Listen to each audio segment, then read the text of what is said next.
Hi guys, good morning. So, this is Heinz and kasama ko si Ate Ging. Actually, you can call her Ate Ging. Yeah. So, for today's video, ang topic natin ay dapat pa ba makisawsaw o mangialam ang pamilya kasama ng mga kapatid sa isang miyembro nila na may sarili ng buhay o independent na. Kumbaga, pamilyado na yon, yung isang miyembro na yon.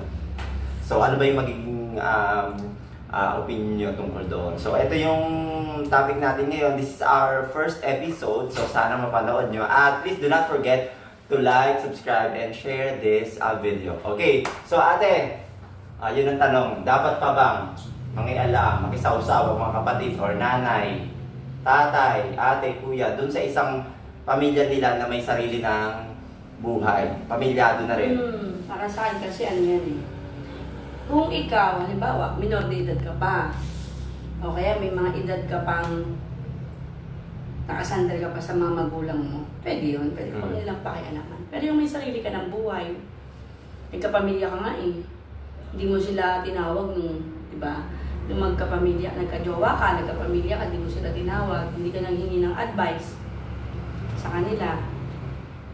Ngayon pa kayang nagkaasawa ka na, tapos nagkaanak ka na. Kaya lang, syempre, hindi naman lahat ng pag-aasawa perfect yan. May mga ano rin yan. May mga bagay na hindi mo may tatama pagdating sa anak. Sabi nga niya, nasa huli ang pagsisisi. Pero siguro yung panahon ngayon sa edad natin, hindi mo na kailangan magpaalam sa magulang mo na, ay, gusto ko na po lumagay uli sa tahimik. O gusto ko na po ulit pumasok sa bagong yugto ng buhay ko. Depende naman siguro yun sa pamilya mo kung pa kaya kailaman ka o hindi. Ikaw, gagawin. Ayun ate, ako, thank you. Actually may point ka. Yung mga sinabi mo, tama din naman. May punto ka naman. Tsaka yan naman may base sa experience mo. Ako naman kasi ate. Well, actually honest, magiging pareho lang din. Pero ako, may mga detalye ako na gustong liwanagin din. Una sa lahat, syempre, pamilya. Ginagalang natin yan. Magulang, nanay, tatay. Dapat naman talaga sila makatanggap ng mataas na respeto. Tapos yung mga kapatid, syempre kailangan din naman nire-respeto. Lalo yung mga ate, kuya, ganyan. Pero kasi yun na nga ang isang miyembro ng pamilya, gaya nung halimbawa, ang gawin natin halimbawa, yung kuya, lumagay na sa tahimik, may sarili ng pamilya. Case, single man siya o may kasama pa siya, may asawa pa siya, tapos may anak sila, okay lang, regardless. Ang punto ko is, may sarili ng isip yan. Matured na siya para mag-decision para sa sarili niya. Pero hindi ko sinasabi na huwag na siyang papakialaman ng nanay niya. Kasi mahalaga pa rin naman ang payo ng nanay, tatay, ng magulang para dun sa anak nila. Kasi syempre iba pa rin yung nagagabayan ng mga magulang. Pero syempre, lumaki na yung bata, may sarili ng pag-iisip, malawak na rin yung kanyang kaunawaan sa buhay-buhay. Kaya wala naman ako nakikitang masama doon. Kaya lang, nagiging masama lang kasi minsan. Kapag halimbawa, etong lalaki na lumagay sa tahimik, ultimo bawat decision niya, kahit malilit na bagay, pakikialaman pa ng nanay o ng mga kapatid. Kasi paano siya magiging independent? Paano siya matututo sa buhay kung laging papakialaman siya sa mga desisyon niya sa buhay? Diba? O sige, bigyan natin ng halimbawa. Halimbawa, yung lalaking yon nagkapamilya, tapos nahiwalay sa asawa, naging single siya na single father siya, so siya nag-aalaga sa anak niya. Tapos dadating ang panahon na meron siyang may panibagong pag-ibig na darating sa buhay niya. Syempre, yung nanay diyan at mga kapatid, may mga say yan. Alam mo naman ang pamilyang Pilipino, 'di ba? Likas sa atin ng pagiging pakialamera. 'Di ba? Kasama 'yan, part 'yun ng buhay ng tradisyong Pilipino. Pero syempre, kailangan din naman na, wala namang masama kung magbibigay sila ng opinion, pero hindi para pakialaman, hadlangan ang desisyon ng lalaki sa buhay niya, kahit pa sabing independent siya or single father siya. Kasi ang mangyayari niya, kung laging papakialaman, paano pa siya mabubuhay ng maayos, di ba? Kung ikaw, kapatid ka mismo, nanay ka mismo, hahadlangan mo yung kaligayahan niya na gusto niya pa ulit lumigaya pagkatapos ng isang relasyon na hindi nagtagumpay. Tama ate? Ikaw, anong masasabi mo doon? Ano naman, dun sa halimbawa, hindi nga nagtagumpay yun eh. Siguro guide na lang. Paalala mo palagi. Pero hindi mo siya kailangan pangunahan. Tama. Na, ganito baka mamaya. Wag yan, ganito. Ito lang yung habol sa ganyan, di ba? Yung mga nanay, mga ano yan Ganun tayo mga magulang. Pero syempre, magulang tayo eh. Totoo yung magulang tayo. Sadyang pakalimera, mga nanay at tatay. Pero nanay yan syempre. Magulang pero siguro parang parte na ako, magulang ako. Siguro ang akin na lang, gagayad ko. Siguro pag nakakita ko ng Ewan ko ako, mali ako ha. Tama mo tong ganito. Tama, yan. Pero yung ano hindi. Ayan. So ate, eto, paano naman pagkaganto naman? Halimbawa, eto na, nandun na tayo sa isang example na sinabi ko kanina na may panibagong pag-ibig na nahanap yung anak na lalaki na nakabukod na, kumbaga second love niya ulit. Kumbaga nahiwalay, tapos meron na ulit siyang nahanap. Tapos etong nanay, syempre hindi boto, iniisip, baka anuhin lang siya, pagkaperahan. Tapos mga kapatid, syempre, mga kapatid, sadyang isa rin pakalimera yan na, o baka mamaya ganito, nag-iisip na negative. Ano yung masasabi mo naman dyan? Sa akin kasi, halimbawa, magulang o pwede makialam. Pero yung kapatid, umatanda ka man, siguro dapat inisip na, tatanungin mo na nila na sa sarili nila na, yung ginagawa ba ng kuya namin na gusto uling sumubo? Dapat ba namin gawin? Kasi depende naman tayo, takot ng utak.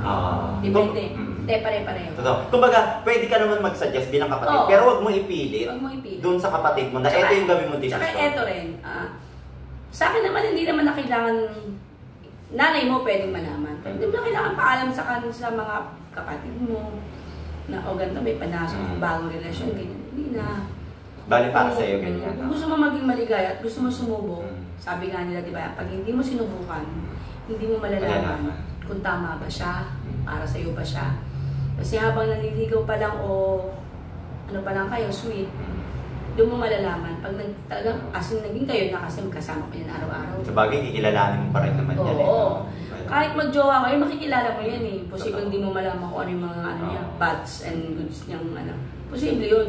Kasi kung lagi mo lang titignan yung sweet side niya, hindi mo mapapansin yung bad side niya.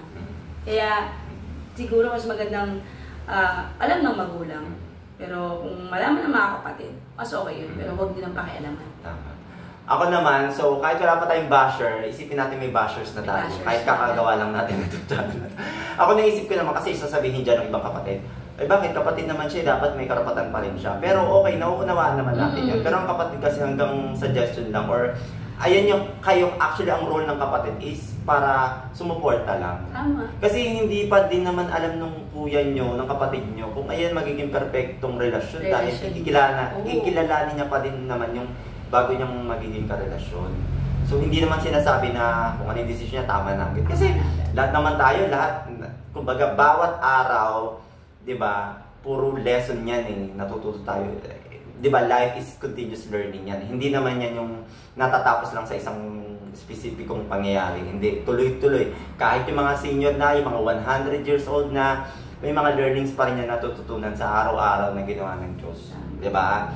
O yun. So, okay na tayo doon. So, paano naman ate pag halimbawang, di ba, pinakilala na, syempre mga kapatid, ayaw. Di ba? Di ba? Tapos yung nanay, syempre, tataas ang kilay niya mamaya, mag-uusap-usap niya pag alis ng lalaki sa kanila. Dapat pa bang ipakilala? Yun yung sinabi mo na to kanina, pero liwanagin natin. Dapat pa bang dalhin ng anak na lalaki yung magiging bago niyang karelasyon doon sa pamilya para ipakilala bilang respeto para sa iyo? Oo naman. Nasa sa kanila naman yun kung tatanggapin nila o hindi. Pero, halimbawa ako magdala ako sa pamilya ko, makilala ko. Respeto ko sa kanila yun. Siyempre, kailangan pa rin nilang malaman. Pero in a good way naman siguro sana, ibalik din nila yung respeto na pumunta kaming tao, pinakilala ko siyang tao, sana maging ganun din sila. Huwag naman yung babastusin natin, Diyos ko naman. Taong pumunta yun doon eh.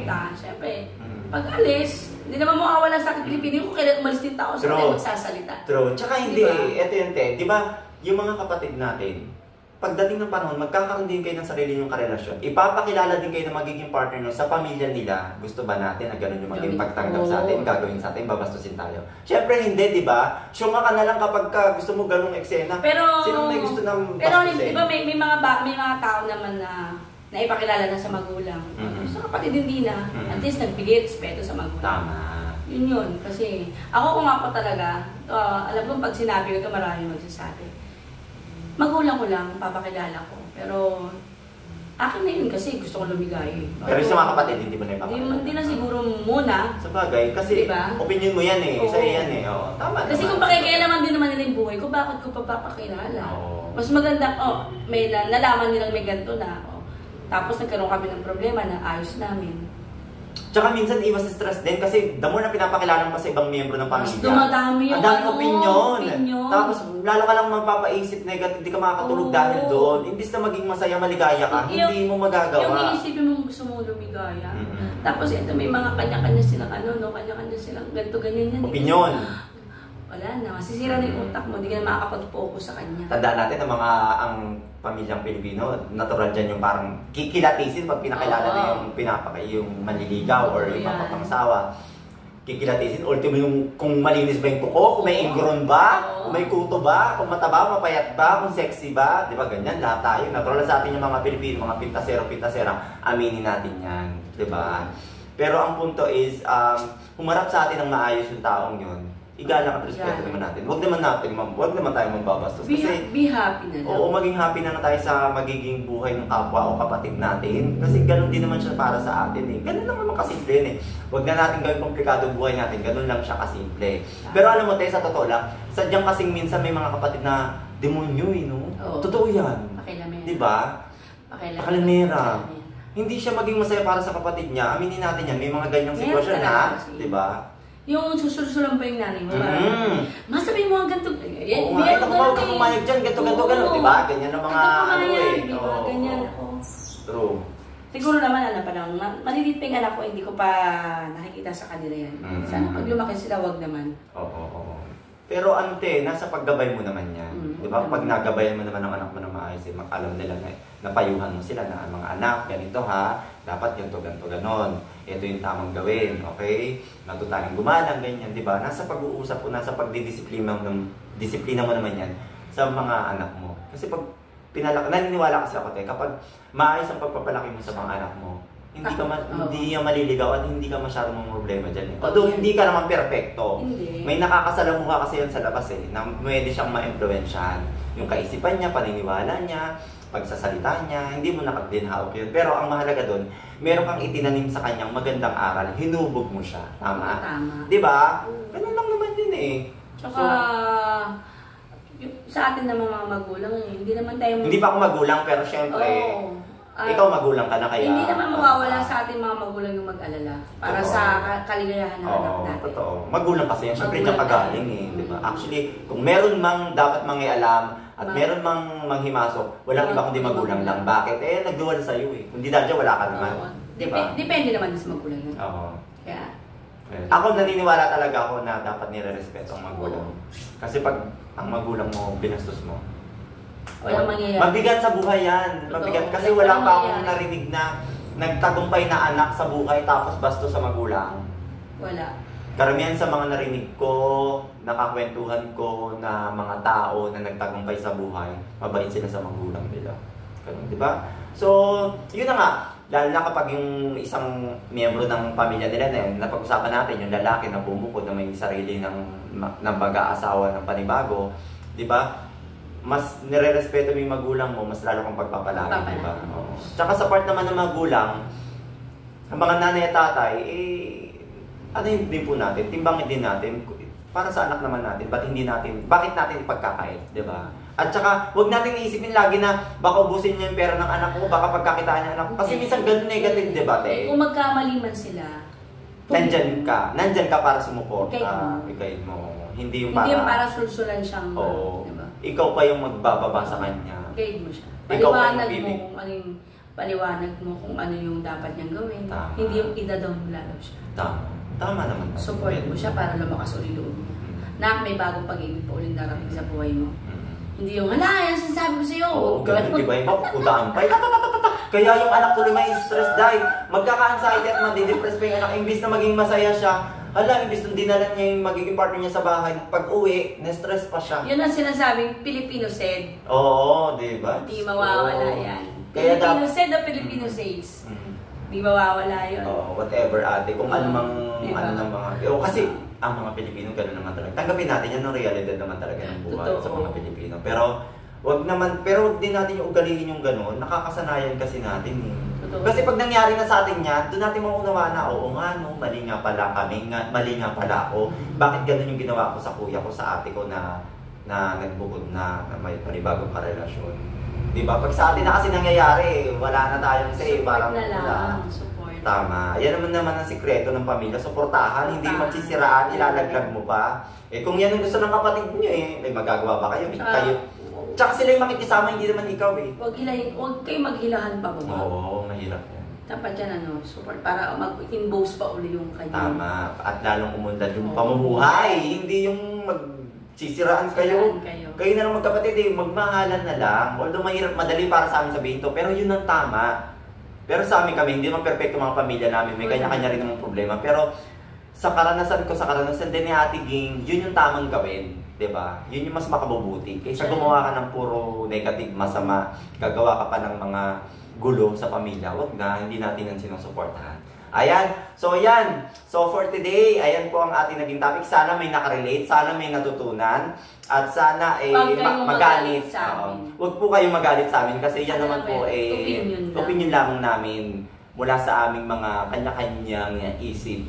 Hindi naman namin sinasabing tama to, pero kayo ang makakasagot niyan. Kayo ang makakaranas, kayo ang gagawa ng sarili ng buhay, di ba? Kayo makakaranas niyan, hindi naman kami. Pero ang sa amin lang, base sa mga experiences namin, ng ibang tao na nakasalamuhan namin na ganun ang tamang gawin.